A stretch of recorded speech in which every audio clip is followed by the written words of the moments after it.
Assalomu alaykum. Alah kanalining kuzatuvchilari va Alah kanalini kuzatmaydiganlar. Kanalni kuzatmaydiganlarga to'g'risi achinaman.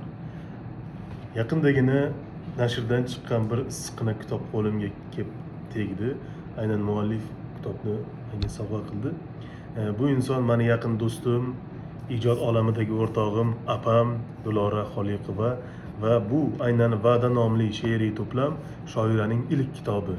İlk kitap xuddi tandirdan chiqqan issiq nonday insonni o'ziga jalb qilaveradida yangi kashfiyotlarni topishga urinadi shoir. Xo'p, shoiramizning Ariza nomli bir she'rini o'qib beraman. Maylimi? Mana shu 4 kunlik umrimda meni yaratmaganlarga qilmasam qulluq. Hech kimga yalinmasam meni tushun deb.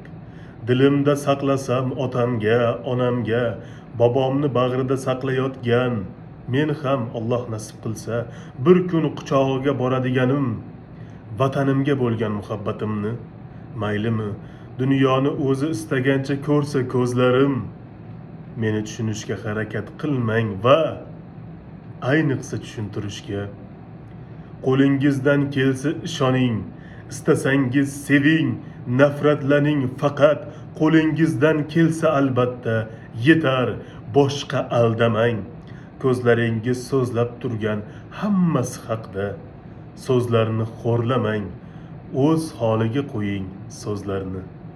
Juda chiroyli she'r. Shoiramizga uzoq umr, uzoq ijodiy umr tilab qolamiz va u kishining muxlislarini tabriklaymiz. Tashakkurlar.